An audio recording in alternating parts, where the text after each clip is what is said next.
Meeting of council for Monday, March 23 to order at 3 p.m. Jody. Thank you. Please note, Committee of the Whole and council meetings are streamed live and recorded on YouTube. Attendees acknowledge that in accordance with Section 20 Sub 2 of the Access to Information Act and Section 4 Sub C of the Protection of Privacy Act, names, addresses, and other details provided when speaking at a council meeting will be publicly shared. Should you have any questions related to the collection or disclosure of personal information, please contact the Legislative and Advisory Services Division for the Town of High River by sending an email to atip@highriver.ca. That is ATIPP@highriver.ca. Thanks, Jody. Adoption of today's agenda. I'll get a motion from Councillor Barton that council adopt the agenda for the regular council meeting on March 23rd as amended to remove item 6.5. Do you have my motion, Mayor? Thank you.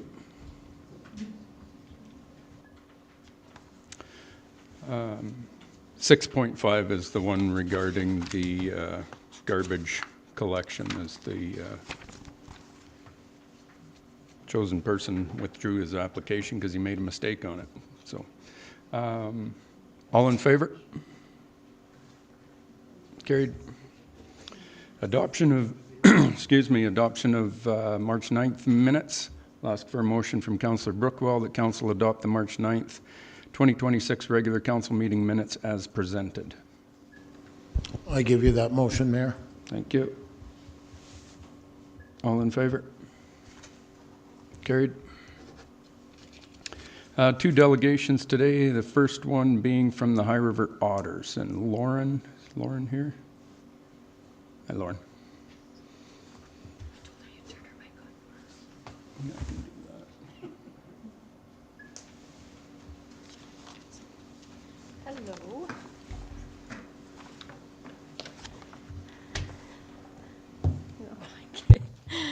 Hello, happy Monday, everyone. So my name's Lauren, and I am the president in training for the High River Otters, and this is Kelsey, and she's our vice president. We're here on behalf of the High River Otters Swim Club. Thank you for the opportunity to speak today. For more than 60 years, the Otters have proudly represented High River. Generations of local swimmers have worn the letters HR across their caps and jackets, competing across Alberta, while carrying the spirit of this community with them. We're deeply proud of that history and even more excited about our future, especially with the construction of our town's new aquatics facility.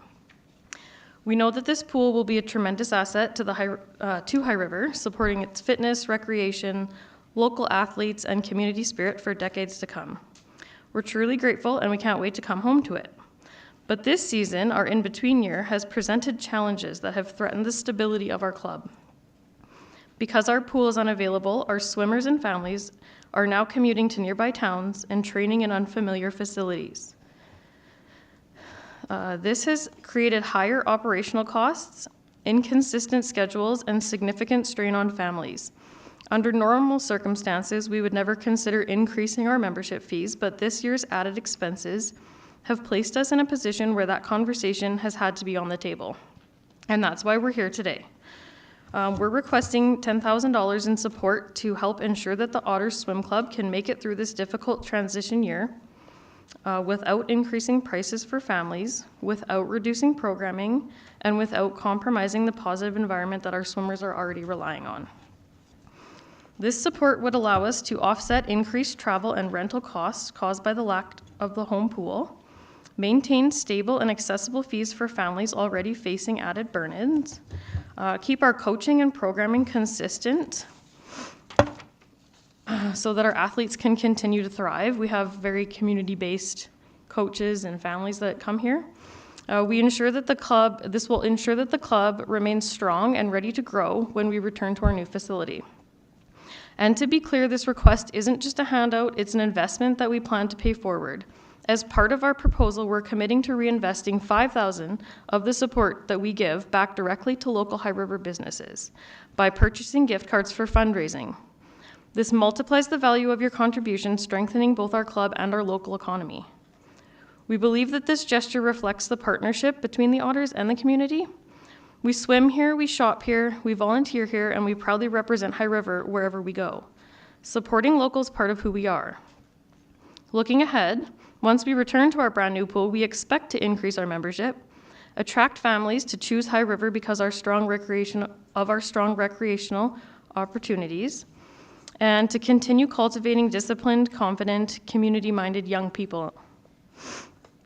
The Otters Swim Club is one of High River's longest-standing youth organizations. We've weathered floods, facility changes, and decades of growth, but this year we're asking for your help so that we can continue to serve the community for another 60 years and beyond. Your support today will ensure that when the doors of our new aquatic center opens, the High River Otters are ready, stable, strong, and eager to welcome new swimmers into the water and continue to rebuild our team once again. Thank you for your time in considering this request. We appreciate your commitment to local families, local sport, and the future of the recreation in our community. Thanks, Lauren.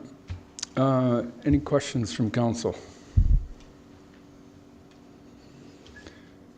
Councillor Nigel. Hi, thanks for presenting today. I appreciate that. And I really appreciate the that $5,000 commitment to purchase gift cards for a fundraiser. I'm assuming you're going to come back with some kind of spectacular fundraiser in the community. So I do like that. In terms of the $10,000 ask, seemingly $5,000 of that is for the fundraising program. Do you happen to have any outline of the $5,000 on the expenses? I'm not asking that in terms of legitimizing your expenses, but just like any financier might want to know, if we're going to give you some money, what's it going towards? Is there something that, if you don't have it, maybe something you provide us, it's for 10 car rides to Okotoks, or for whatever it is, just to give us some idea what that's helping you with. At least for me, I'd find that beneficial. I appreciate the position, I guess, that your club has been in because of what we're doing in terms of the expansion of the pool and what that's done. So thank you for coming today and the presentation. If you can provide us that, I'd appreciate it. Thank you. Yeah, for sure. Thanks for asking that. Yeah. So I'm kind of in training, so hopefully I answer this properly, and if not, Kelsey's going to have to jump in here. But so we fundraise every year regardless. Usually our fundraising helps us keep our fees a little bit lower for families because we have to pay for operational costs like rentals, and we pay our coaches, and we have to pay an association fee to belong to Swim Alberta. And so if we have, say we had 50 kids last year and we have 14 kids this year, we still have to pay that pool rental. It just doesn't seem right to increase the price of our families that have been committed to our team for years, and ask them to also go to surrounding towns. So that's kind of, yeah, does that answer your question? Okay.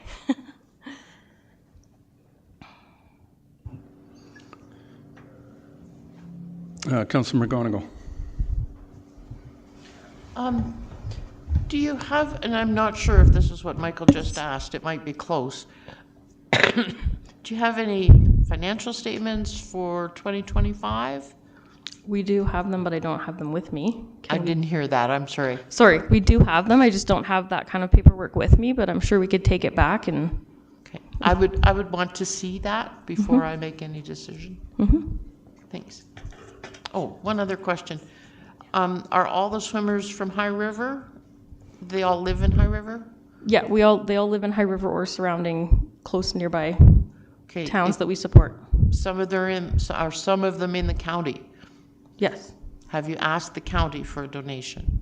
Not yet. This is our first time being in this position. I'm not hearing any of that, sorry. Sorry, this is, we have not yet. This is our first step. We have never been in this position before, so this is where we're at now. Will you be asking the county?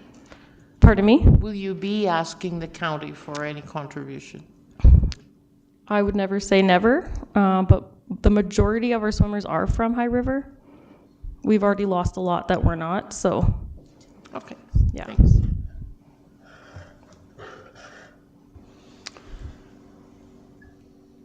Anyone else, council? You know, it sucks. Whenever we do upgrades to infrastructure, it doesn't matter whether it's streets or the hockey rink, the curling club, the small rink, everything in that facility has been upgraded. And it impacts everybody that uses it, whether you're doing swim lessons or you're in a swim club or you're doing aquafit. It impacts everybody. We go to Okotoks for swim lessons. So, to do a cash handout for one group in town, I can't support it. I'll be very honest with you.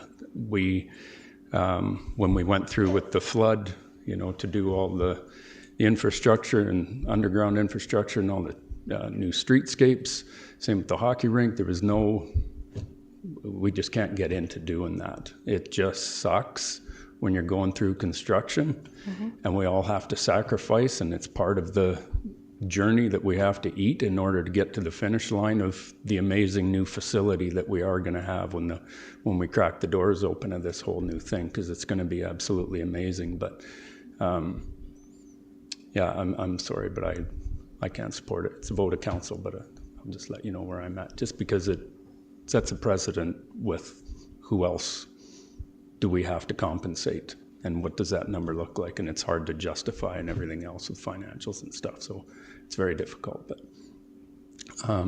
that's where I'm at.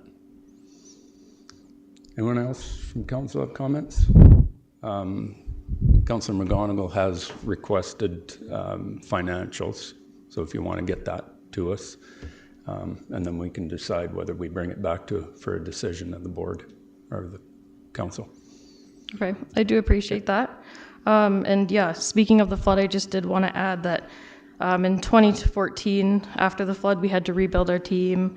In 2017, the pool was closed, we had to rebuild our team. In 2020, COVID restrictions, we had to rebuild our team. So this isn't the first time we've gone through this, for sure, and we can appreciate we've been here with the team this community while we've gone through this as well. So yeah, we will, and we're also, again, this is our first time asking for help. So we do appreciate any steps forward that you think that could help us if you guys can't. We're definitely open to ideas. Well, I can assure you the new facility you'll be swimming in is going to be amazing. So that's where we're headed in the future. That's my thoughts. If others want to share theirs, they're more than welcome to.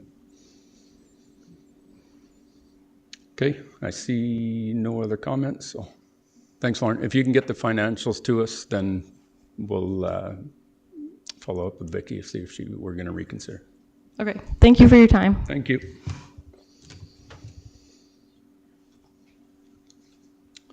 The next delegation that we have is from the High River Library Welcoming High River Project. Suzanne?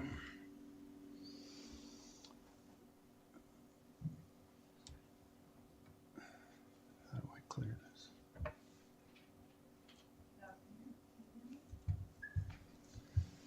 Can now, Suzanne. All right. My name is Susan Kolpak-Jervis, and I'm the Community Resource and Engagement Navigator. I've been in this role since the beginning of January as my predecessor. Thank you. I'm the Community Resource and Engagement Navigator, and I've been in this role since January as my predecessor moved away from the town. And so I'm just here to, not necessarily for an ask, but just to share some information on our progress in the Welcoming High River project. So from the beginning of the program, which was about June of 2024 until now, there have been about 48 unique newcomers served, not always including their families. Some of these are single folks. However, there's always multiple people that walk through the door of the library who are simply interested in learning more about the community. So for example, last week I had a couple come into the library. They were here from Taiwan very recently and looking for some positive information about making High River their home for the next year. One of our more recent initiatives is the Library Champions program. And so our aim there is to include newcomer volunteers as part of the Welcoming Initiative. And so what they do is they go out into the community, or they have a presence in the library, and they reach out to other newcomers in the community and share what we do at the library and share other resources to make it a more welcoming and opening space. and to share the knowledge that is out there in terms of what they might need becoming part of High River. So recently we generated some more interest around that, and we have 5 adults and 1 student as part of this, supporting and highlighting the library in our and our partners.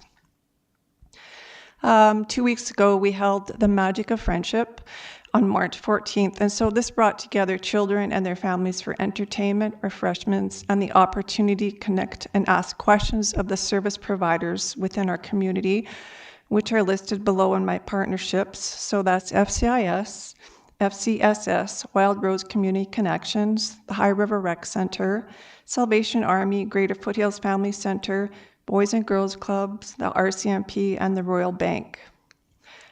So in total, we had about 75 participants, and we welcomed people from other cultural backgrounds, including many Canadian citizens, and we had folks drive down from Okotoks. So really my main point today is to sort of reinforce the welcoming hub and the library as an essential place for people to meet. So apart from the multiple programs offered, the library serves as a safe and free space for individuals and families to meet, play, read, study, and socialize. Folks from all walks of life and economic status participate. Some families actually drive in from long distances. Some of the things we were not able to meet is our welcoming committee was temporarily put on hold simply because we didn't have enough folks engaged in this period of time. We hope that if funding comes again for this through the government, that we can get some support in increasing the welcoming committee to be more encompassing. So moving forward, what we want to say is that the perception of welcoming is well represented through the library and of other social service agencies in the wider community. And we hope that the town can be part of these events and such moving forward.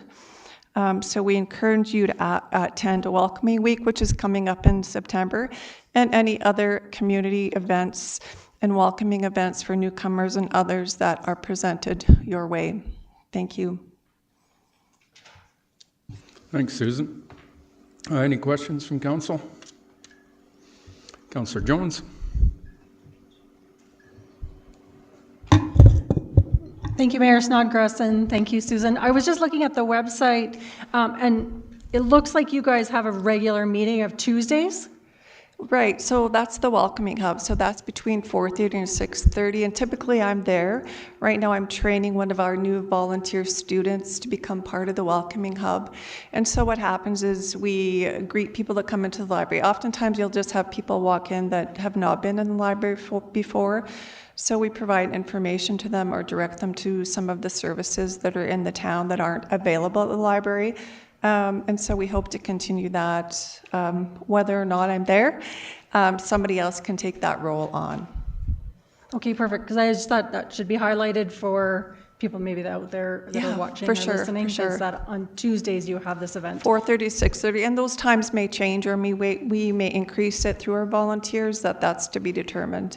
Okay, thank you. You're welcome. Councillor Barton. Thank you, Mayor. Thank you, Susan, for this presentation. Something that you brought up in your presentation was you had there was funding in place for the committee or something like that. You Right. said? So sorry. This whole project is called SILP. That's an acronym, and so it was funded by the government as a 3-year project to welcome newcomers. And the library applied for this because it was they felt that was a hub of the community, given that we're open longer hours, say, than the town, or you know what, it's a very welcoming space. And so far, I think that was a good decision. It's been successful. I don't know if that's going to continue in the same way. The library may choose to present it in a different way, but I don't have any control over that myself. Okay. And so there's no more funding from the government, or you don't know yet? I'm not sure if another grant is in. I mean, a grant has been written. I'm not sure whether or not it will get approved at this point in time. Okay. Yeah. Well, appreciate that. Thank you for the work you're doing. Appreciate it. No further questions, comments? Thanks very much, Susan. Thank you. Appreciate you coming today. Thank you. Okay, public comment section. So, as stated in the agenda, with the new council procedure bylaw, I'll just make it clear, because I am under strict orders from council to manage this as set out in the bylaw. So you're welcome to come and make comments on items that are on today's agenda item only. And you will have a maximum of 3 minutes, and I have a timer, and I'm told to use it. So I will do my best to keep us to the 3 minutes. And we'd appreciate it if there are comments that come to us that we can bring in for deliberation with upcoming decisions that council is actually making today. So this isn't a space to come with a laundry list of complaints and questions and everything else. If there's something that you want us to consider for an upcoming decision that we're going to make, you are absolutely welcome to come and share that with us at this time. So I'll open it up to whoever wants to come forward. Maureen?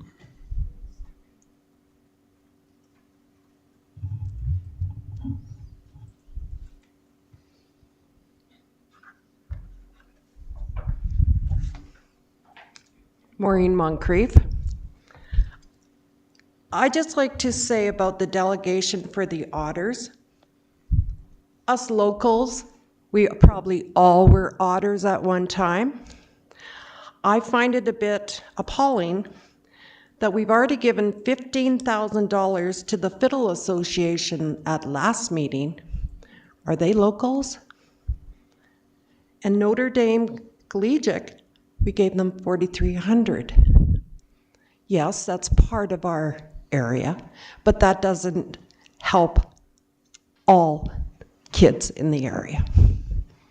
And the fiddle thing was only a weekend, 3 or 4 days. $15,000 went to them. And I think the people, the otters, they have been pushed back because of the pool construction. I don't know how much bigger it's going to be. My understanding, that pool is going to be the same as it was when I took lessons there as a kid. Yep. Exactly. So it's not going to be bigger and better.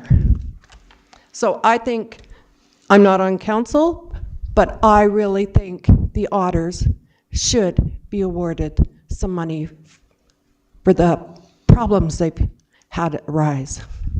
Yeah, and I think some of the funding that you're talking about comes out of the CVAC funding too, right? So we can have that discussion with them as to where the... But still, you voted on it. We didn't for vote on CVAC to give $15,000 Oh, yeah. Well, I'm to not the going to fiddle discuss the other. I'm not for going to last, discuss the other last ones, week. but Yeah. Yeah, I wasn't at that meeting. So. Thanks, Maureen.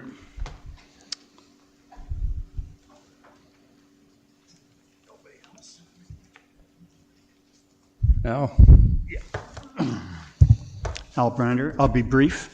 I had a question regarding the garbage thing, but I gather you took that off the agenda? That's been taken off the agenda because the proponent withdrew his application over the weekend.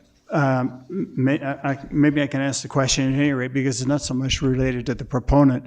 But in your report on page 8 is a Schedule A of the service requirement, and I would gather that whoever is the proponent would have the same kind of schedule.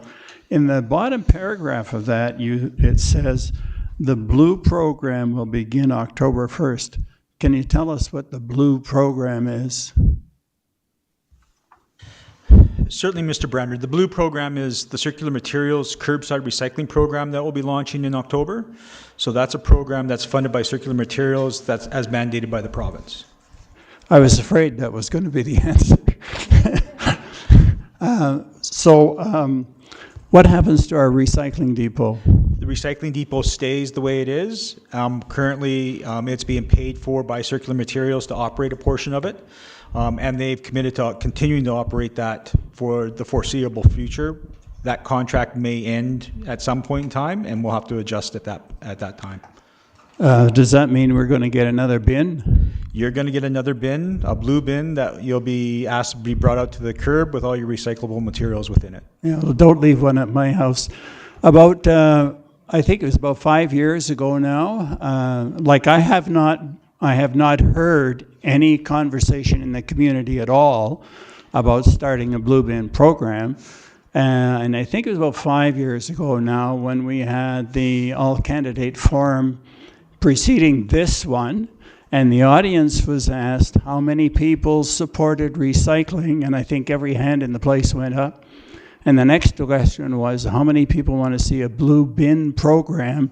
And almost nobody put their hand up. So I wonder why council is deciding to initiate a blue bin program when the community so far, to the best of my knowledge, has specifically expressed non-desires for this program. Certainly, this program is not initiated by the town. It is a program that's being brought forward by the Recycling Council, like the Recycling Council, the Council of, I can't remember the name anyways. It's Circular Materials is the program that has been mandated by the province to take all, the producers of recyclable materials have to run a recycling program. And so they're the ones initiating it. It will have based upon the information that we've seen, no cost to the resident from a curbside recycling program as a utility. It'll be fully funded by Circular Materials. So you're telling me that we have no choice in this? That's exactly it. Lucky you. Okay, thank you. Yeah, and I'll never forget that night when Councillor Kinghorn kind of got his arse handed to him when he brought that up. But, and there's different things, Al, because yes, that's what happened that night, but it's a common question that I get asked on the street is, when are we getting blue bins? When are we getting recycling to curbside? So there's differing opinions on that, so. Well, just if I can just add to that, I live in a community where we have rules about what you can have out on your driveway. Right. I don't have room for another bin in my garage, and I can't leave it outside, so don't leave one at my house, please. I'll look after my own recycling. I'll mark it down. Okay, so I'll hold you to it. I might end up with 2 at my house, it sounds like. Anyone else? Yep. Talking about the blue bins, remember at the... Okay, but just this is where I got to draw the line here, Maureen, because we're not into, like, that piece has been taken off of the agenda, and we're talking about opinions on blue bins now. So I had asked you... I'm just not going to... We have to move on to the next person that wants to bring comments to agenda items that we are making decisions on. I allowed Al's just because he got caught with not knowing that it had been taken off, but you were going to answer my question on if we can opt out of the blue program, and you've never gotten back to me. I asked you at the barn. You asked me that. At a coffee with council, and you were going to look into it. I have no recollection of that, so none. Okay. 0. Jody, did Jody look into that for you? Maureen, I do recall that question coming up, and I passed it on to our manager of Public Works. And we're all standing in a circle. Yeah, so that's my follow-up note that I took. And at this point in time, there doesn't look like there is a way to opt out. So having said that, it's provincially mandated. It's rolling out in October. We don't have all of the details yet. So there may be additional details that come about being able to opt out, especially if you do have residents where you're not allowed to have items like that outside. But right now, we just don't know. Okay, well, I'm glad someone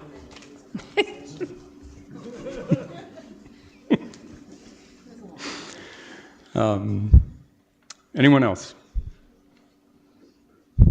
See none? Thank you. Tax exemption properties bylaw. Jordan?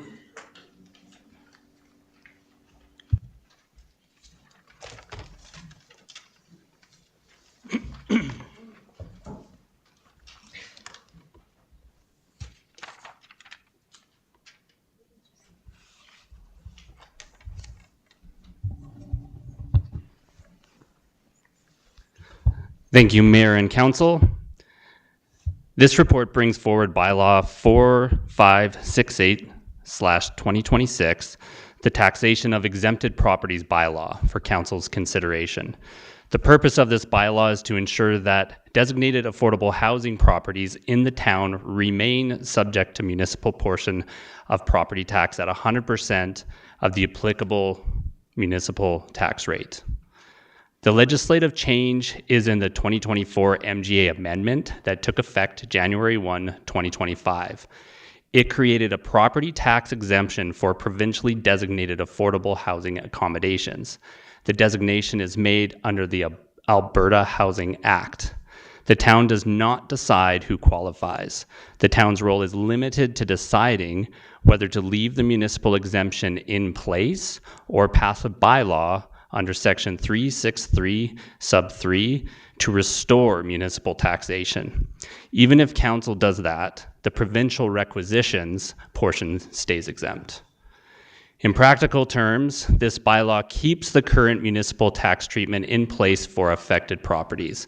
Without the bylaw, those properties would become exempt from municipal taxation, which would reduce the town's tax base and shift that portion of the cost to municipal services to other taxpayers.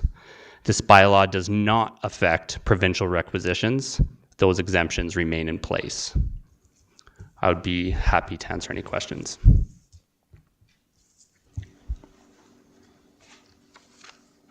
So let me get this straight. The province puts in this exemption,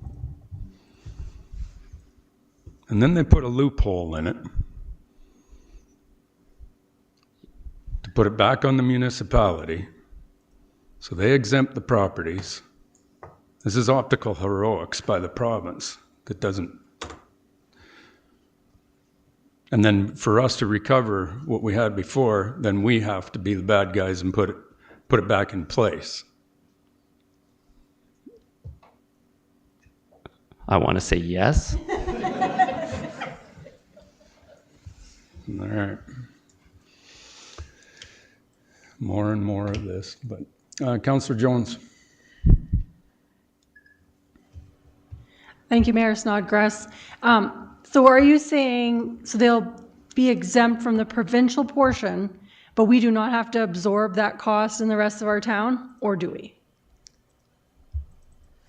If council does not pass this bylaw, the municipal portion would be absorbed by the rest of the taxpayers.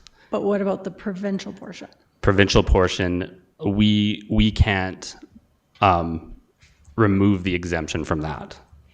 So. But are we still required to pay the same amount regardless of who's paying it? I don't think so, because it's based on a rate on the assessment base. Okay. So I don't think that portion is absorbed by the rest of the taxpayers in the town. Yeah.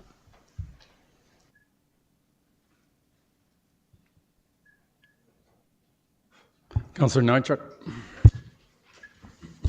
Just for my clarification, Councillor Jones, were you asking about like the education portion of taxation? Yeah. Okay, yeah, thank you.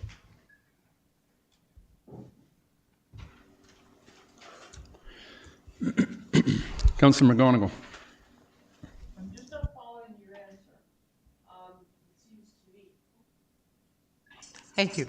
It seems to me that there's going to be a education requisition imposed on the taxpayers of High River, but not all of them are going to be paying it.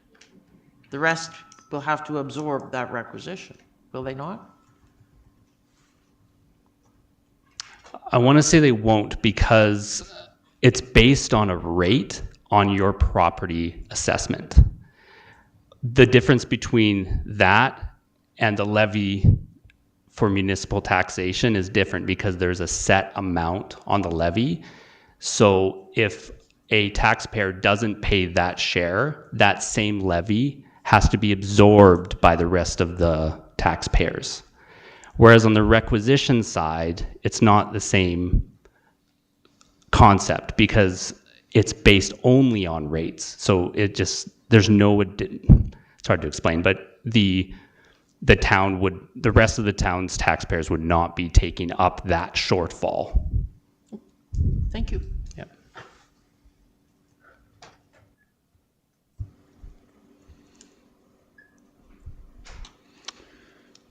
No further questions? I'll ask for a motion from Councillor Jones that council give first reading to bylaw 4568-2026, the taxation of exempted properties bylaw. And the council give second reading to bylaw, the previously mentioned bylaw, and the council give unanimous consent to proceed with third and final reading of the previously mentioned bylaw. I'll give you that motion, Mayor Snodgrass. Okay. Any questions? All in favor? Carried. I'll ask for a motion from Councillor Nychuk that council give third and final reading to bylaw 4568-2026, the taxation of exempted properties bylaw. I'll give you that motion, Mr. Mayor. Thank you. All in favor? Carried. Thanks, Jordan. Aquatics expansion construction update. Kaylee?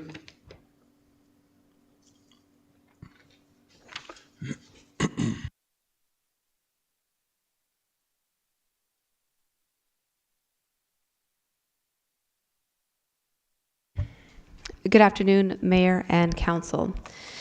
I am here today to provide you a brief update on the aquatics project, the construction portion of the project. So right now we are operating under phase 1 and phase 2. So just a reminder, phase 1 is the expansion portion of the building. That's where the leisure pool is. And phase 2 is the existing competition pool space. Currently under phase 1, we've got fire stopping happening in the different mechanical rooms. We've got the lifeguard office and the office tiling space still taking place. We've got quite a bit of tiling still underway inside that phase 1 pool. We've got lockers and lighting that continues to be installed. We've got the aquatics bench along the window. Some water slides, stair tiling. So a lot of the tiling got completed in order to install the water slide itself, but getting up to the water slide and its landing is the one piece remaining there. And then we still continue to work on shower installations. Within phase 2, the sandblasting is pretty much starting to wrap up. We should be back down to where we need to start to rebuild up from there. We are continuing to work in that existing pool basin. We just had a recent development with removing our lane rope anchors. We knew we were replacing, and so we've just started getting into that little bit of work now that all the grinding is pretty much complete in that pool basin. We've discovered that is leading to a little bit more creep on some of that concrete repair, and so we're still starting to come up with the details of what that's going to look like. But that should be the last piece kind of wrapping up that existing pool basin now that we've got the main drains in. The main drains are installed, and I am happy to report that groundwater is maintaining. It's not pushing or providing any issues with getting those main drains in. So we're looking good there. And we just actually got some pictures of the first pour in the main lobby space. So now any of that missing concrete that we took out with all the stairs and ramp, we've got that main level poured. So it's starting to really come together with getting the earthworks covered in and getting that lobby space ready. Change orders. We are up to 1.9 million in change on change orders, and that is as of March 16th. So we continue just to incur change orders as we come across unexpected, unknown scope within the project. Our key milestones to note to date are going to be our schedule. We've had a recent update on our schedule. So you'll remember we closed the old basin back in October of last year in order to get going a little bit earlier on our phase 2 repair work. We fully closed down all of the lobby space, that entire phase 2 area in November, and we're looking at a substantial completion for August 2026.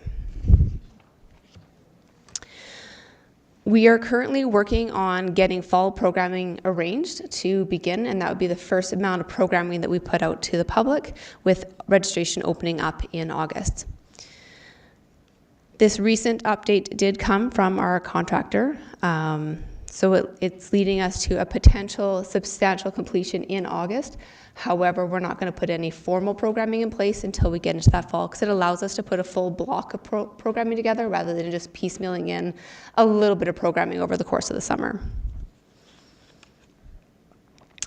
One note to make, once we do open the facility, there will be a small piece of renovation that is still underway. That will be the existing washrooms that are within that lobby space. But our new washrooms will all be open, but there will be a little bit area that will be hoarded off just to kind of complete that little bit of cleanup work, because we need one area to open in order for us to close another area. And that completes my construction update. Perfect, thanks, Kaylee. Exactly what was explained to us when we had our council toured the facility there, is that 2 weeks ago now? A week ago? Can't remember.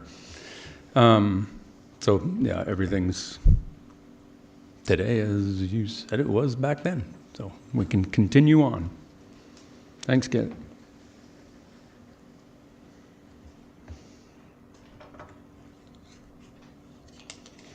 You're going to stay right there, aren't you? 6.2, Aquatics Expansion Change Directive 001, Change Order 118, Reconciliation. Okay, so we are bringing forward for councils, it's a transparency piece. We always kind of try to bring forward those larger, big change orders. This change order is necessitated to close a portion of that change directive. So a change directive allows us to identify scope, move forward with starting the work immediately without holding back and waiting to develop a full price. That often is in cases where we've come across, for instance, in this case, unknown, we've hit water. In order to keep the project proceeding, we allow the contractor to put in some temporary measures.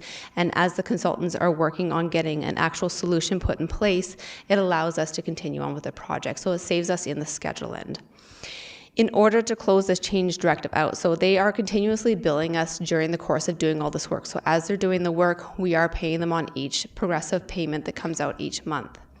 In this case, we are now wrapping up Change Directive 001. There are going to be a few outstanding pieces that we can't tackle until spring, but they are fairly minor in the grand scheme of things. This wraps up the majority of the work. You'll remember back when we discussed Change Directive 001 that we broke it into 3 pieces. The first piece was the dewatering activities themselves in order for us to get going on the construction. And that work took place between October when we discovered the water, and then we ended the dewatering specific activities in January, because any dewatering activities at that point was going to be continued by a temporary system that was put in place. So we didn't necessarily need to be line item charging it on its own, because this was now progressing. We were putting a temporary measure in place that was going to be managed through the course of the construction. So it was priced out for the remainder of the work that needed to be completed for that dewatering. So that itself was costed out and paid out on actuals, and we had time cards that specifically came back from Chandos that we paid out. So that was an actual time. So that was 159,044.47. The weeping tile design component of it was the estimated part based on what we estimated the design was going to be and what the cost of that construction was going to be.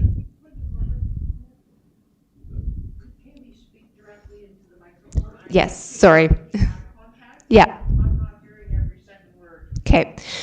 Item 2 was the weeping tile design. It was an estimate only, and that was going to determine what the cost of the construction was going to be, but some components were going to be unknown until we actually got into the work itself. I'll come back to that piece. Part 3 was the actual delay that was incurred as a result of the work. It was determined through back and forth with the contractor and the consultants that this impact was going to have about 7 weeks of a delay on the actual completion of the project. However, we rolled it back through negotiations to a 6-week delay cost. The contractor applies a per date rate on the extension or delay claims on a project. And so we landed on the dollar value of $271,891.69. And that is an actual cost that was negotiated and completed through change order 30 so that it could be fully charged out. This last piece remaining is the estimate of the work that was going to be to install the new weeping tile design. With it did have a growth, and that's about $163,587.04. That increase was due to observed groundwater that took place during the course of that work. So while we tried to install the new weeping tile design system, we still had quite a bit of groundwater taking place. And we also had to, based on the new design, do a little bit more excavation, which that in itself took up more space and kind of encompassed more work. And so that's where we saw the increase in that piece. Today's change order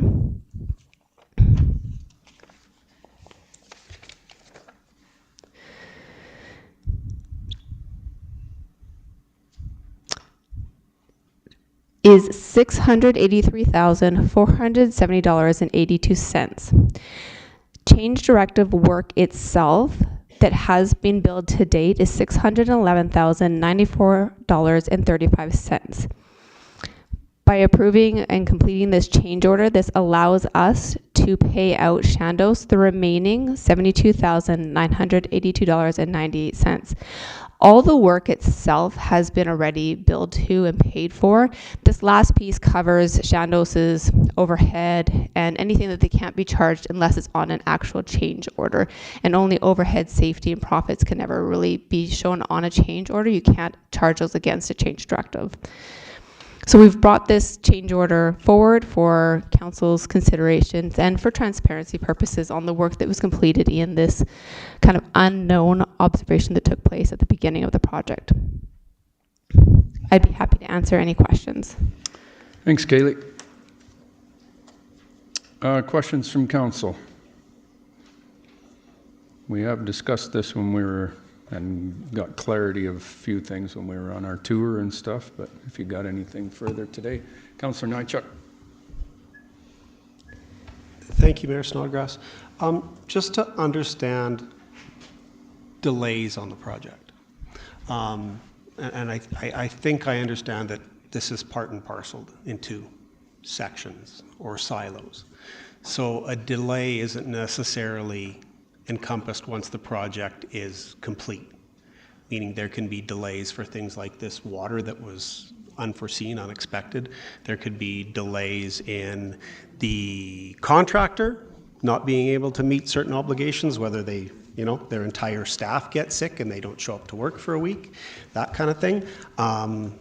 In my mind, I wouldn't negotiate delay costs until the project is done, but I don't think that's the scenario or the contracted relationship we're in. So delays come as milestones through the project, correct? I'm just looking for that clarification and just for understanding for us and for people here. So, yeah, the initial negotiation on that part 3 was as we were going through the design process, that got negotiated out based from the day we found water to effectively the day we finally had a solution and could start putting in place, getting that solution installed. And so that's where that 6-week kind of cost came into play, is that that part of the project effectively did put a delay on the works that were already in the works because we were still in the ground on the foundation part. So that work effectively came to a stop for those 6 weeks before we could get more work moving along.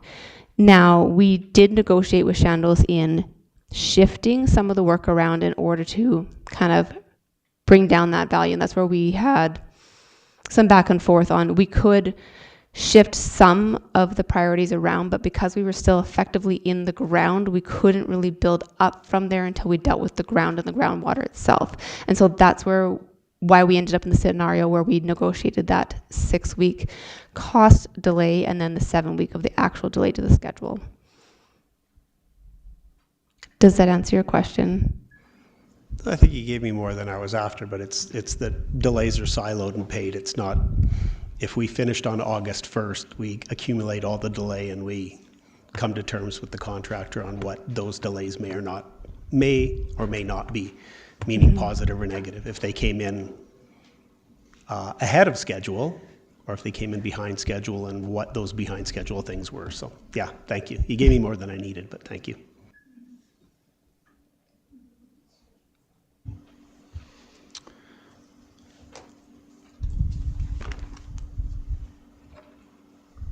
No further questions from council. I'll ask for a motion from Councillor Cooey that council direct administration to proceed with executing change order 118 groundwater CD 001 reconciliation in the amount of $683,470.82, authorizing administration to approve the remaining balance to be invoiced on the next progress payment. I will give you that motion, Mayor Snodgrass. Thank you. All in favor? Carried. Kaylee, and the next one, Kaylee, request for additional funds. Okay, so we are here now to discuss further completing this project and what additional funds we need to come across. So if you remember, at the beginning of the project, we started off with a budget total of $26,793,921.61 as per our resolution on July 8th of 2024. We had a 10% contingency on this project of $2.4 million and change.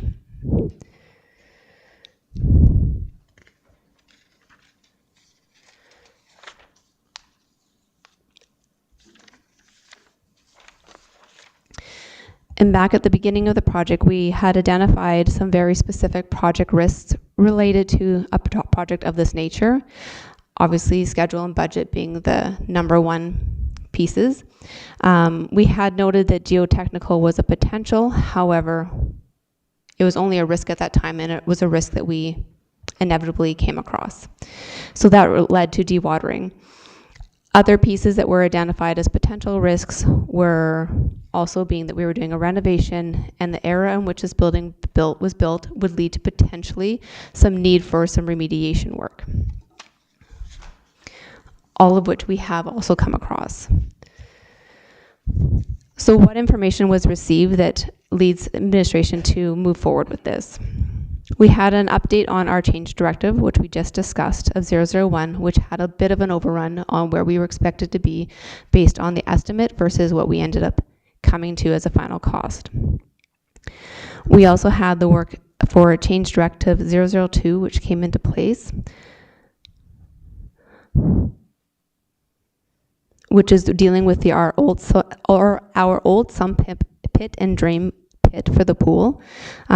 Because this was part of phase 2, this is one of the pieces where it wasn't tendered into the cost of the project because it was an unknown until we actually got into the actual working on that project. We also had an estimate cost for our change directive 003, which was the rehab of the old pool basin. We had an estimated range of magnitude of 353,166.98. However, to date, Chandos has given us note that they've seen about an increase of 33 to 50% on the current restoration on just the concrete work itself.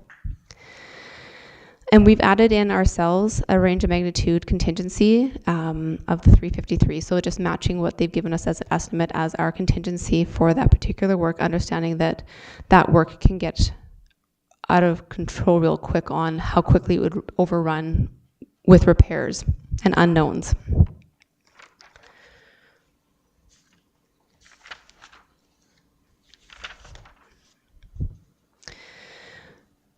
So with all this information, administration sat down and went over what do we have for remainder work to be done.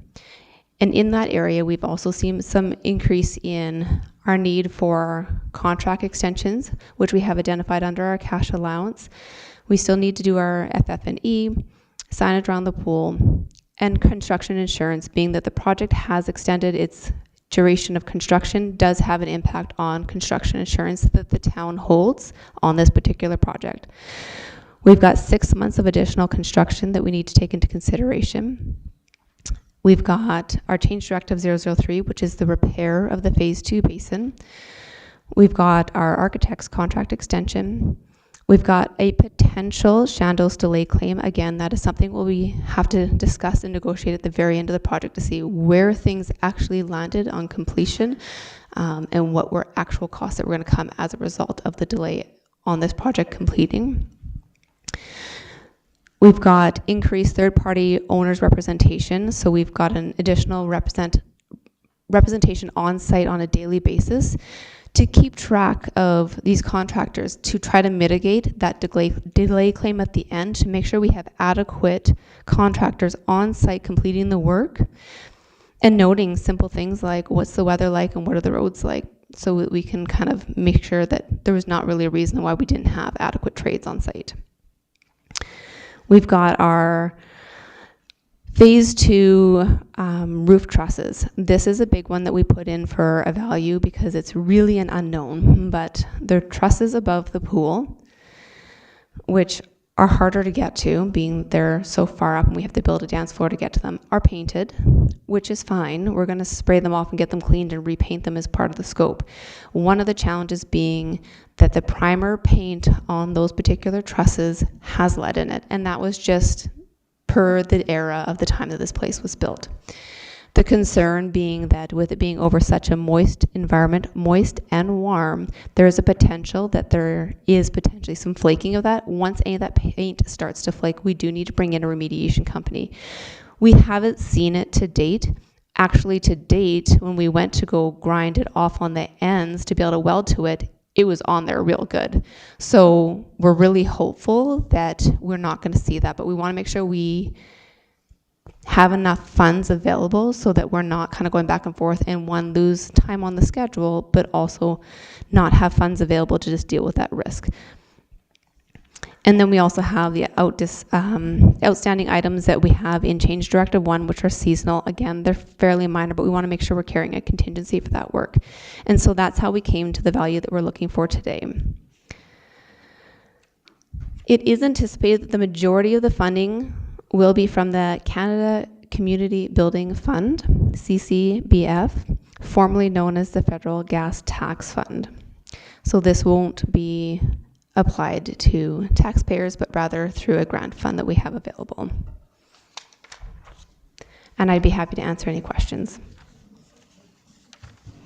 Thanks, Kaylee. Well done. Any questions from council? Councillor McGonigal. I wasn't clear on the second last item, the 500,000 for phase 2 roof trust lead abatement. Yeah, that's the lead. So I'm just curious. You're saying it's because it's a building that has moisture in it because of the pool. Did we not know when we were? No. So what it is, Vicky, is the beams that are above the old pool. Right. In the era that the building was built, beams are in. The primer on them is lead based, and then there's paint over top. So when they go up to clean them off, because we're polishing it all up, repainting and everything, if they find that lead primer base starts to flake off, that's a problem. Environmental's just going to go nuts about it, and then we have to abate that. So this $500,000 is just being allocated, not saying it's going to be used. We're all crossing our fingers that it's not going to be part of it. When I talked to the Chandos project lead there late last week, he's pretty confident that we're okay, but we're covering it today so that we don't have to come back again.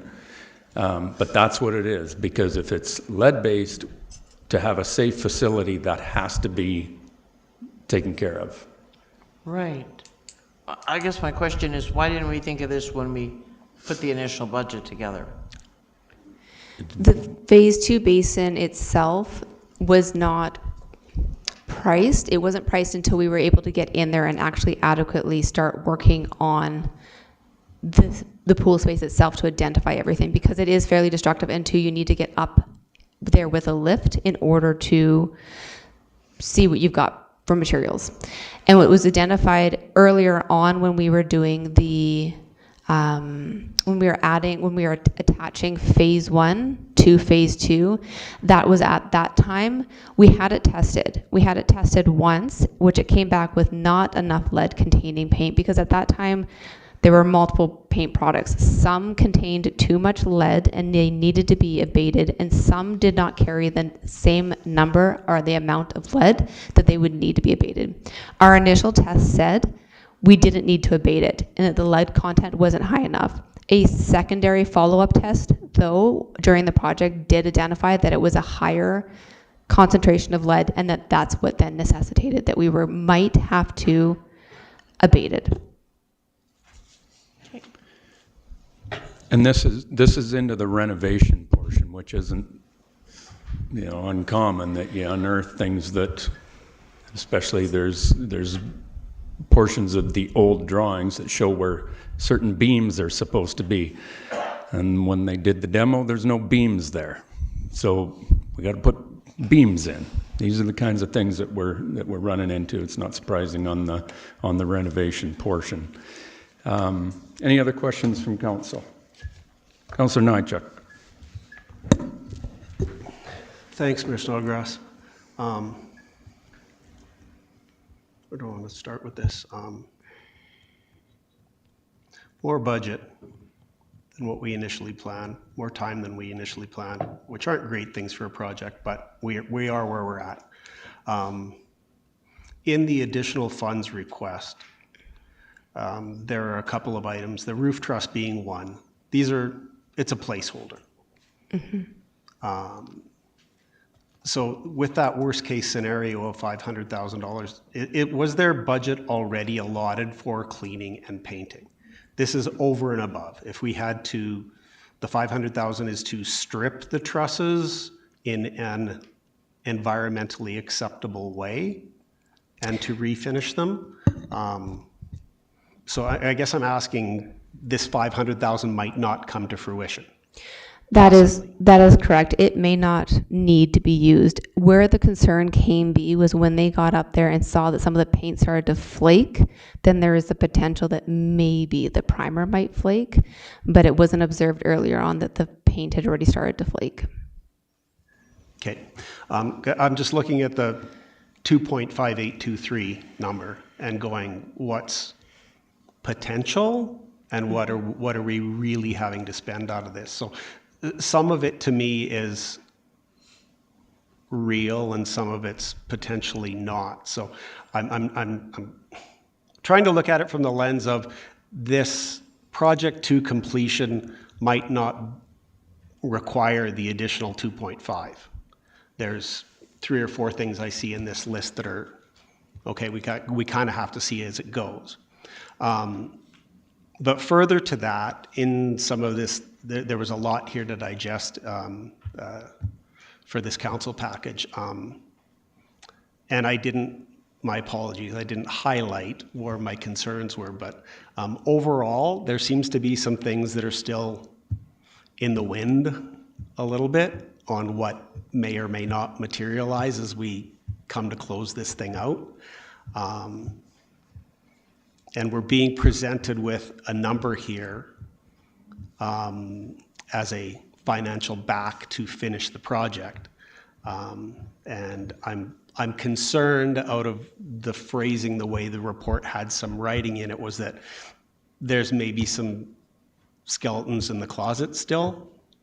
Can we speak to that at all, or how confident are we with where we're at and other things that might materialize? Like we've come through a lot of items, and we've dealt with a lot of, oh my God, look what it was around that corner. And with a renovation project, that's like Mayor Snodgrass said, there's some expectation that will happen. But I have trouble deliberating this today if there's more things to come next week or next month. So can you speak to that at all? Maybe I'm asking a question that really is unfair to you. And I know you've worked hard on this, Kaylee, and I appreciate all the effort and the management that you've had there, being on site all the time and trying to guide this, because there's been some issues. So I do appreciate that, and I hope I'm not putting you too much on the spot with where I'm taking this. Yeah. We learned on Friday that there are more skeletons to come, and it's really hard to predict them. So one piece being, we went to work on the lane anchors, which we know need to be replaced. They're original. We had one actually break on us. All the concrete around it was tested. It seemed sound. But once we started doing the actual work on the anchors, that's when we determined that the concrete, it's not that it's not sound, it's just it's a different application, and so it actually started to peel off. So all of a sudden we have got new delamination that we never anticipated due to the vibration of doing the work of removing the anchors off. So that's where it's really hard to foresee, because that concrete tested fine until all of a sudden we go to do any work within that concrete. So can I say that we're not going to find any more skeletons? No.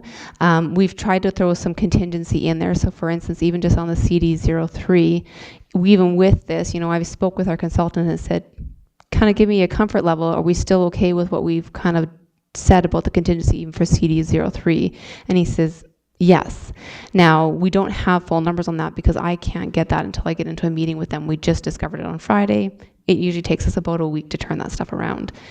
We should be getting to the end of it. We've demoed almost everything out of there at this point.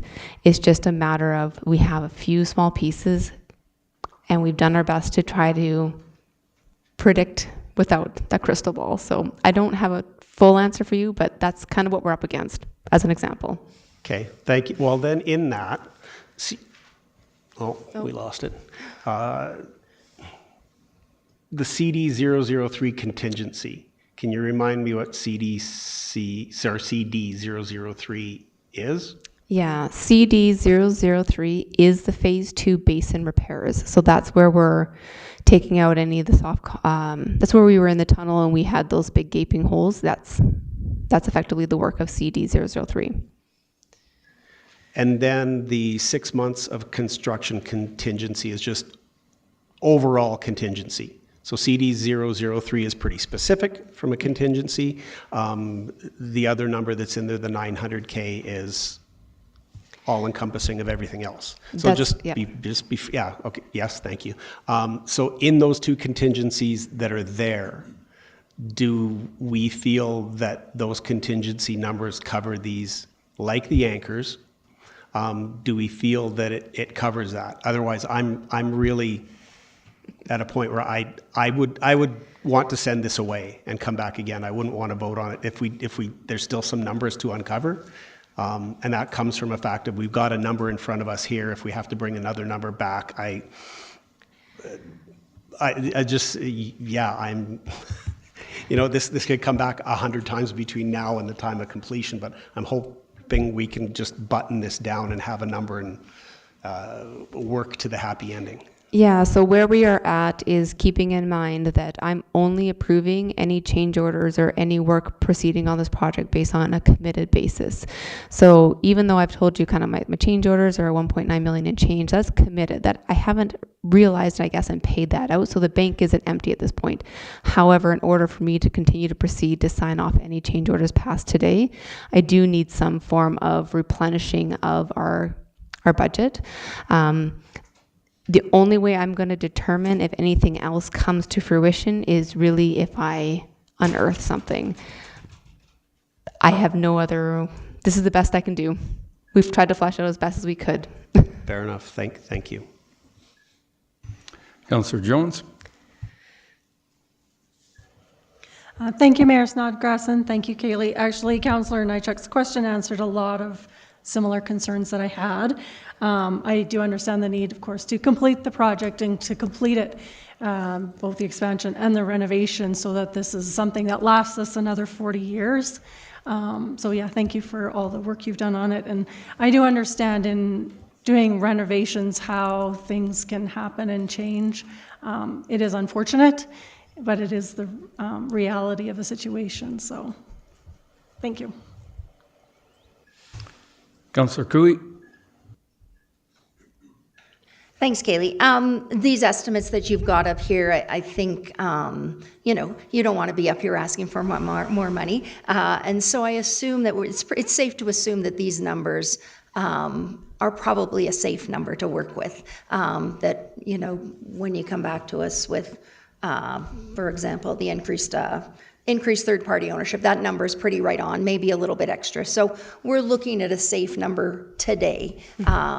We shouldn't see any change to that. I think I do like the fact, I know that there have been a few concerns on site, so the fact that we'll see additional project management on site, I think that is really important to ensure that that finish line of August is reached, and that, more importantly, it's the quality of the product that we want. So I think that's really important. I think, as Councillor Jones says, this is a 50-plus-year-old building. I think any of us that have done renovations know that there are surprises when you get into it, and an unfortunate reality, but I got to have the first look at it, and I can see why the community is going to be very excited to see it. It's an impressive facility.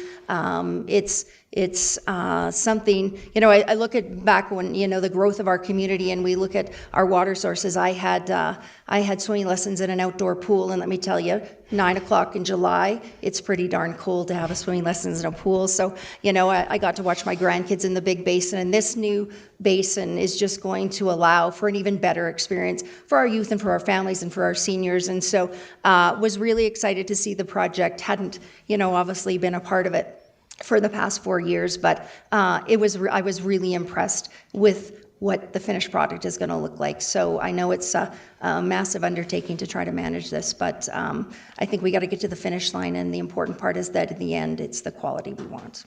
So thanks.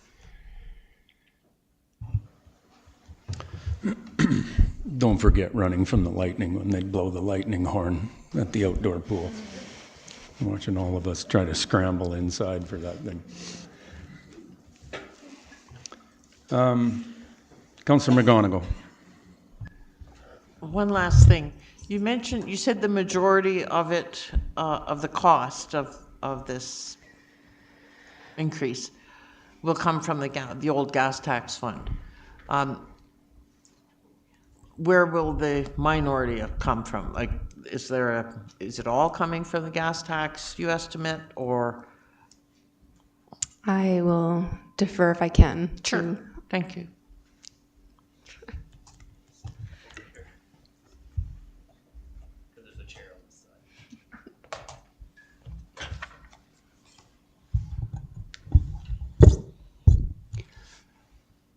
I can say that the CCBF fund, we have enough room to cover the entire cost of the increase just from that alone. The reason why I would say majority is we want to look at other ways that we can fund it, because there's other options that we can use. Like the CCBF fund, for example, is a federally funded grant, but we could also use the provincial grant called LGFF as well. So we have enough, it can finance the whole amount, but we don't want to lock ourselves into just one option if it's not the best for the town's outlook. So you're saying that regardless, it's going to be grant covered, not taxation? That's right. We have enough in the CCBF alone to cover the entire amount. Thank you. That answers my question. Councillor Nychuk.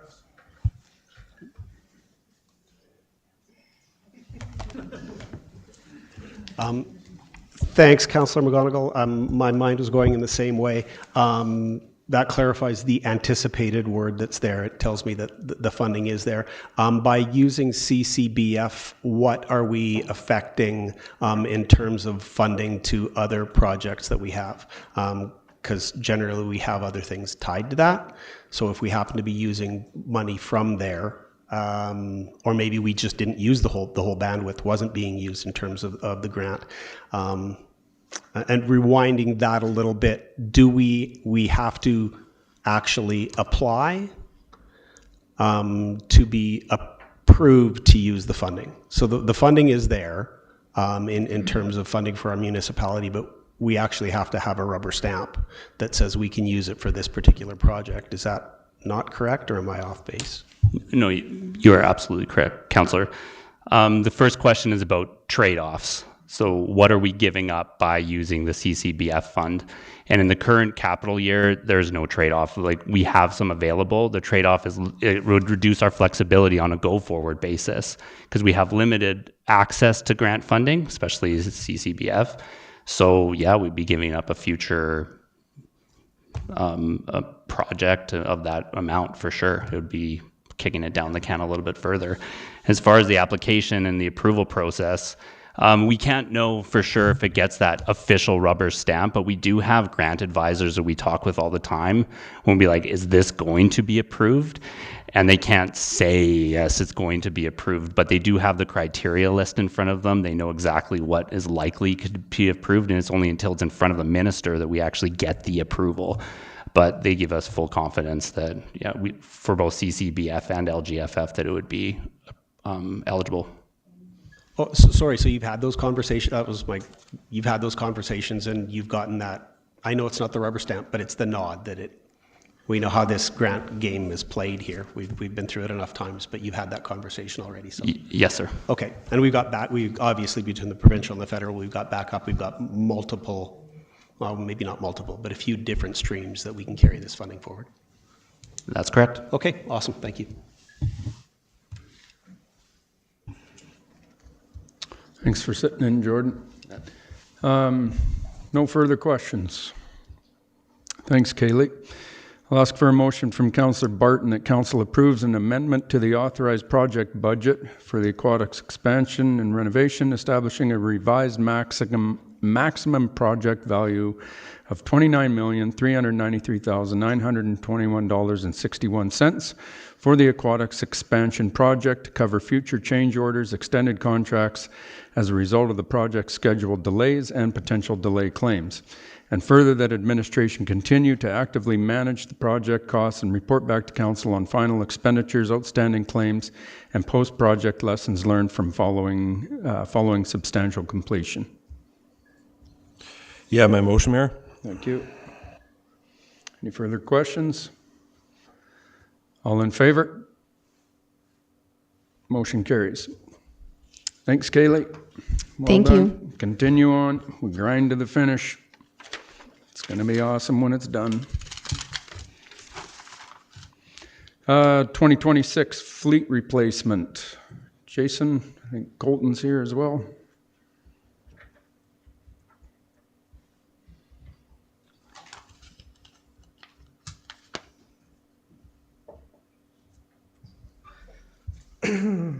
Good afternoon, Mayor and Council. Today, administration is presenting a request for decision for the 2026 fleet replacement program, specifically replacing Unit T49 with a tandem axle hook lift and a front plow.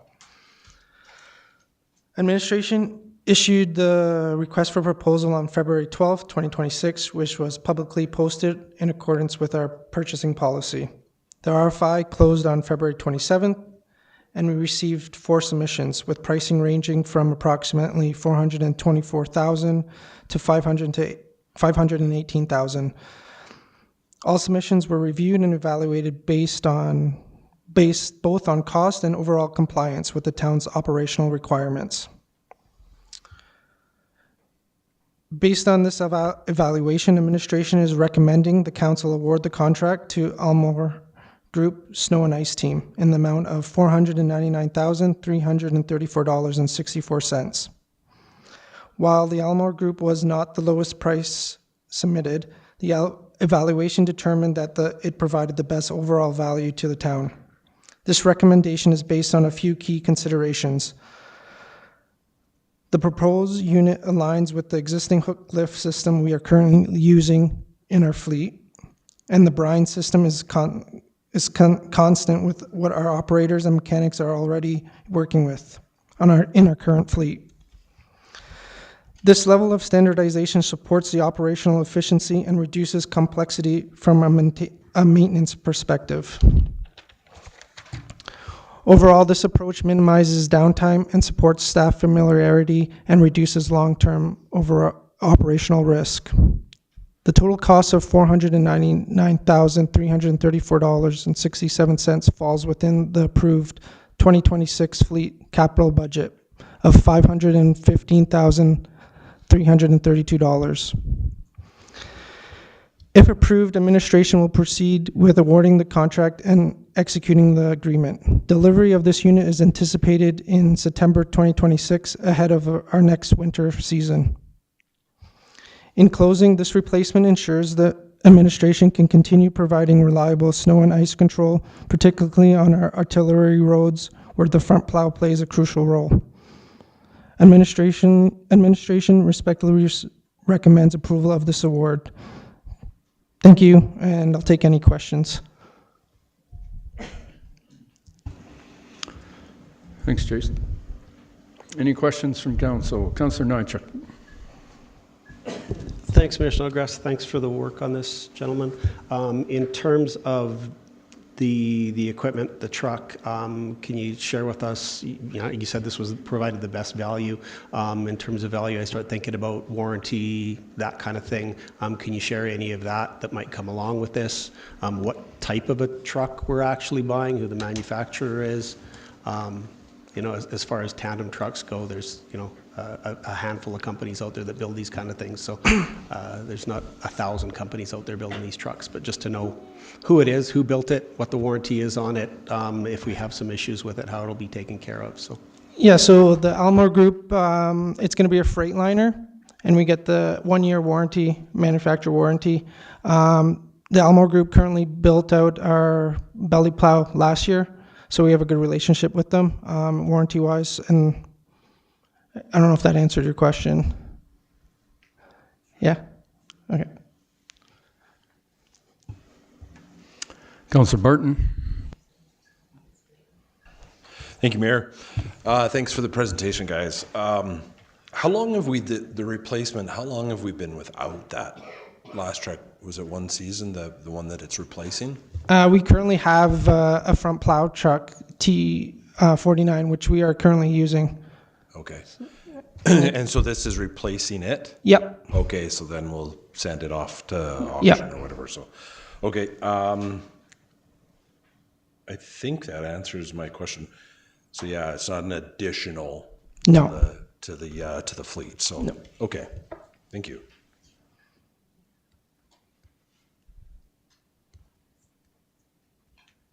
No further questions. Ask for a motion from Councillor Brookwell that council direct administration to award the purchase contract to Elmo Group Snow and Ice Team in the amount of $499,334.67, not including GST, and that council authorizes the CAO to execute the contract for Elmo Group Snow and Ice Team. I give you that motion, Mayor. Thank you. All in favor? Carried. Thanks, Jason. Thank you. Well said, Colton.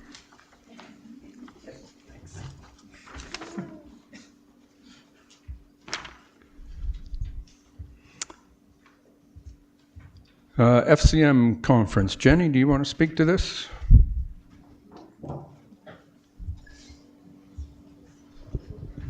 Sure. Thank you, Mayor Snodgrass. I did put a request out to attend this conference. This year it is in Edmonton, which makes it more accessible. It is a conference that can be pricey, especially with having to travel in other areas like Quebec or out to Toronto.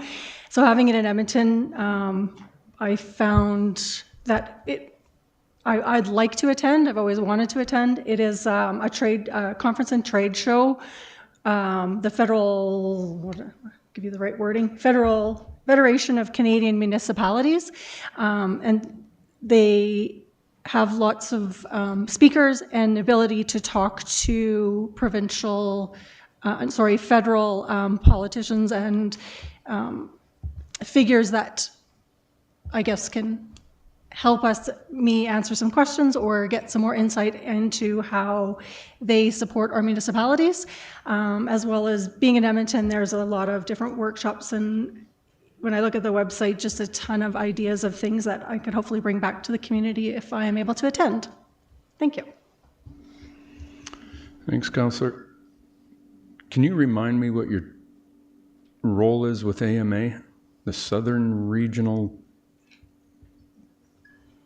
I'm the Director of Town South. Director of Town South, thank you. With Alberta Municipalities Association. So, and do they provide any funding for this kind of stuff, Jenny? At AMA, Alberta Munis, they allow 4 members to attend and actually work the trade show. Being it's my first year and I'm not as part of like a president or executive, unfortunately I was not one of those 4 members. Rookies don't get enough ice time. No. Right? It sucks. Maybe another year. All right.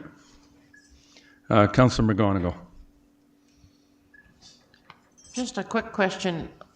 With AMA, they pay you expenses and they wouldn't include this as an expense for you? No, they only allow 4 executive members to attend that they'll pay for, yes. And I was not one of them. Thanks. The $3,000,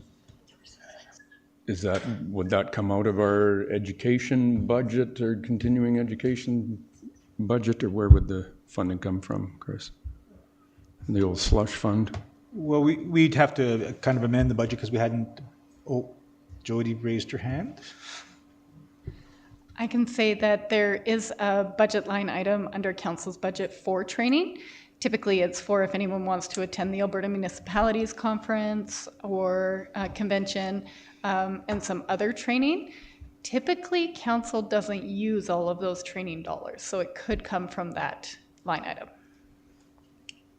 Yeah, I don't think we've ever used all of those dollars. Jenny? The other thing is because I am on the Alberta Munis board, council has not had to pay for any Alberta Munis training. The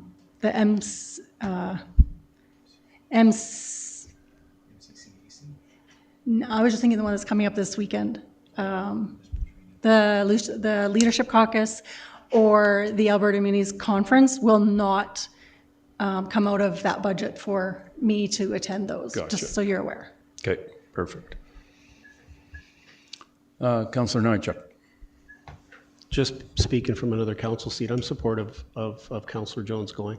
We haven't had somebody attend. I was trying to think back to the last person that might have attended, and I want to say maybe it was Councillor Kinghorn, and he went all the way to Quebec, I think it was.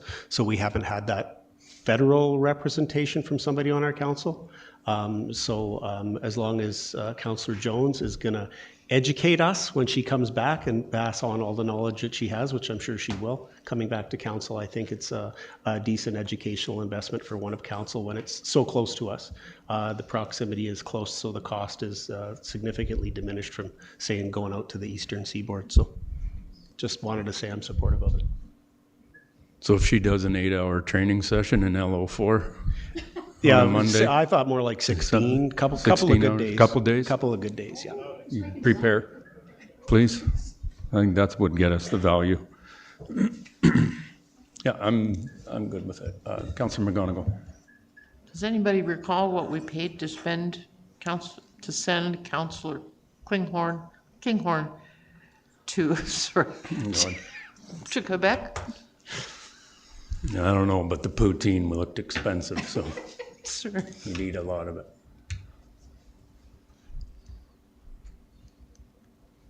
Can you look that up fast, Jody? Not that fast. We don't even know what year that was anymore.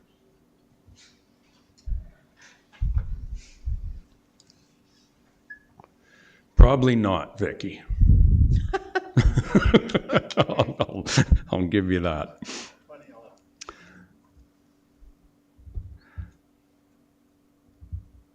No further questions. I'll ask for a motion from Councillor Nychuk. The council approve the cost up to $3,000 for Councillor Jones to attend the FCM conference in Edmonton, Alberta, June 4th to 7th, 2026. Yeah, Mayor Snodgrass, I'd be happy to give you that motion. I kind of think that we won't reach the 3,000, but happy to give you the motion. Thank you.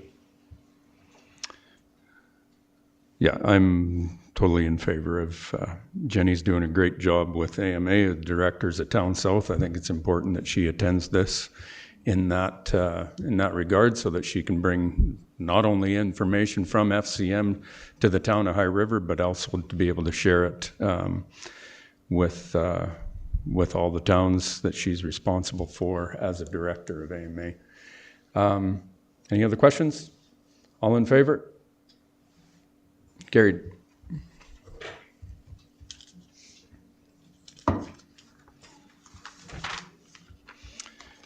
Council correspondence requiring action. High River Ag Society sponsorships. You speak to this, Jody? All yours. Yes, so we did additional research into the different events that the town sponsors with the High River Agricultural Society and their events at the Ag Grounds. Received all of their sponsorship packages for this season, including the Little Britches Parade, May 15th or Little Britches Rodeo, sorry.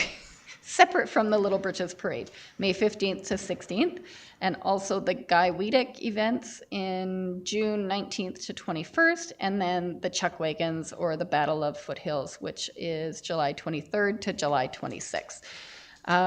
There is budget dollars in council's budget at $5,500 for these typical annual rodeo sponsorships, and with the information packages that we have received, the suggestion would be for council to consider a gold partner sponsor for the Little Britches Rodeo, which is $1,500, as well a gold partner sponsor for the Guy Wiedek Rodeo, which is $2,500, and then the Chuck Wagons or Battle of the Foothills at no cost. And the reason why it's at no cost is because the town has been providing water to the Ag Grounds, and they have been allowing the town a shoot banner in return for that funding. The Ag Society did offer to develop a sponsorship that matched the value of the water. I did look into the value of the water, and it seems fairly reasonable for their sponsorship levels that the shoot banner is appropriate. So if council is okay with it, we will just leave that one alone. But if council desires, I can reach back out to the Ag Society and ask them to develop a specific sponsorship that matches the value of the water. So all of these sponsorships, the $1,500 for Little Britches, $2,500 for Guy Wiedek, and then the Battle of the Foothills at no cost, all fit within the 2026 budget, including what council allocated to the F.E. Simpson second annual Memorial Rodeo at the last council meeting. So hopefully this information helps council determine if these sponsorships are at the desired level and amounts for supporting these events. And I can answer any further questions if council has any. Pretty clear. Thanks, Jody. I don't see any need to have any kind of agreement for the Chuck Wagon. It's just they use some water and they put a banner up on the chutes for us. So I think it's a fair trade. I'll ask for a motion from Councillor Jones that council direct administration to donate $1,500 to be a gold partner for the High River Ag Society Little Britches Rodeo, May 15th and 16th, and that council direct administration to donate $2,500 to be a gold partner for the High River Ag Society Guy Wiedek Rodeo, June 19th to 21st. I'll give you that motion, Mayor Snodgrass. Thank you. All in favor? Carried. Correspondence regarding dog limits in residential areas. Just a correspondence for information, but I would like to know if this is a problem in a lot of areas, or is this just one-off that this guy's dealing with, or because do we need a kennel bylaw? of some kind. If people are running 7 or 8 dogs. Yes, certainly it's the first issue I've seen come forward since I've been here. So we can certainly dig into that and get bylaw to kind of pull all the dog complaints that we've had over the last 4 years since we've had peace officers running as municipal officers, and then come back to council at a council meeting to present that information and how many complaints we actually have about dogs. Okay, sounds good. Thank you.